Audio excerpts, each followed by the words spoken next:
This is smoked salmon prep for the cure. Got dark brown sugar, a lot of it, kosher salt, salmon fillets, quite a few really large ones, mixing bowl, and fresh minced garlic. I'm going to do a combination 3-to-1 mixture of 3 parts brown sugar, dark brown sugar, 1 part kosher salt, and then just mix in some minced garlic into the mix. I don't know, I'll say a tablespoon or 2 every 3-to-1 mixture. Okay, so I've got 3 parts, actually I did cups here, 3 cups of dark brown sugar, 1 cup of kosher salt, and I'm going to put about, I don't know, that's probably somewhere around 2 tablespoons of minced garlic in, and then mix this all up, which will be the cure for the salmon. Here's a salmon fillet, really large. I buy the largest ones that I can find at the right price, because once it's cured and once it's smoked, I haven't been able to tell the difference. So get a big fillet like this, and I cut the pieces for curing at a good size, about a couple of inches wide for each piece. So that's a good size that I've found in the cure, that cures well and smokes well for the amount of cure time that I use and the amount of smoking time that I use. So I'm going to cut up all of these fillets into roughly about those size pieces. Okay, getting ready to put the salmon that I've already cut up into the cure. So I'm going to use this really large container this time. Sometimes I do it in Ziploc, really large Ziploc bags, but I've got a lot to do this time. So the first thing I'm going to do is kind of line the bottom of this with some cure, and then I'm going to pack the salmon fillets in, kind of with the cure all around it, all the way, and fill this thing up, put it in the fridge for 3 hours to cure.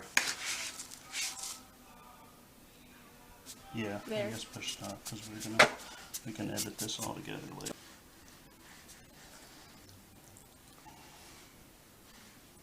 I'm just going to put this in. I'm going to pack cure around it, all around it, and then I'm going to layer it, and I'm going to fill this thing completely up.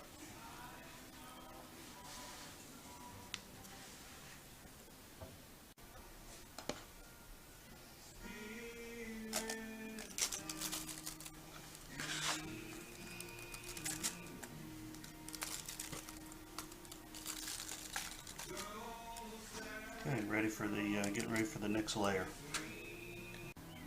Okay, this is all the salmon packed in. I'm making it for several people, is why I did so much. I normally do about 1/4 of this amount, but everything's packed into one container. This is a nice container because I can either clean it and use it a few times or throw it away. It only costs a few bucks. Anyway, I've got everything in the cure right now. I'm going to cover this with aluminum foil, and I'm going to put it in the refrigerator for 3 hours, and then we'll take the salmon out of the cure and clean it and get ready to smoke.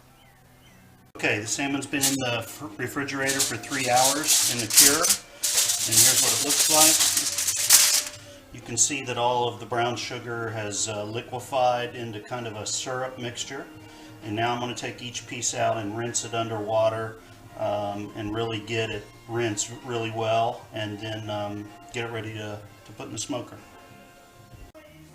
Okay, the salmon has been rinsed and patted dry with a paper towel.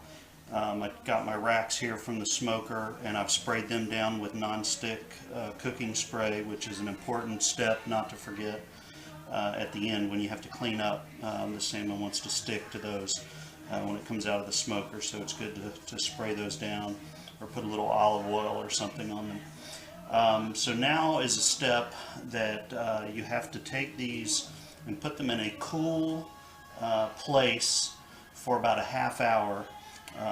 It's cool outside today and there's a breeze, so I'm going to rack these out in the garage with maybe a fan on them or something blowing cool air, and then about a half hour or so they will develop a film around the outside that has a technical term that I don't remember the name of, that will help the smoke adhere to the salmon. So it's an important step. You kind of rack it out and let it sit in a cool, airy place for about 30 minutes before it goes in the smoker.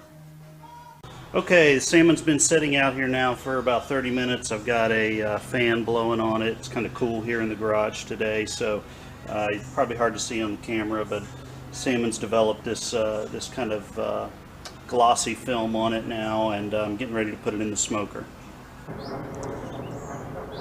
Okay, my smoker is an electric smoker, and I've got it set up, really crank it up for about 30 minutes. I've got it set on its highest temperature, which is about 275, and I've really got it putting out some smoke now, because I'm going to have to open up the door. The temperature is going to drop when I put the salmon in, and then I'll dial the temperature back for the 3-hour period. I'm going to go ahead and put it in, and then I'll be right back. Okay, I just put the salmon in the smoker, and I smoke my salmon for 3 hours, and I try to keep the temperature at about 225, and so I'm going to dial as soon as the temperature comes back up from having the door open. I'm going to get the temperature at about 225, make sure it's smoking well, and then that's it. Just add wood chips about every hour or 45 minutes or so, and in 3 hours we'll have salmon. Time to get a favorite beverage of your choice and kick back and relax. Okay, it's been 3 hours, actually just a little bit under 3 hours, and I kept the temperature down at 220 this time, 220, and I'm going to go ahead and turn it off and open up the smoker, and there is the finished product.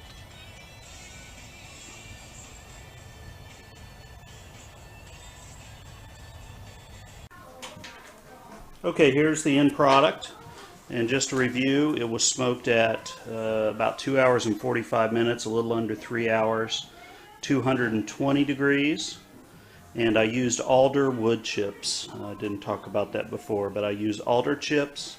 I do a mixture that is half soaked in water and the other half is dry. That's what works for my smoker and what produces the most smoke at a good low temperature, and that's what works for me. Again, you can cure salmon in any type of flavor. We happen to like the brown sugar, garlic, and kosher salt mixture. That's what works for us, but you can change it around. You can cure it for longer. You can smoke it for longer. You can cure it shorter, smoke it shorter, whatever works for you. That's what we like. Enjoy.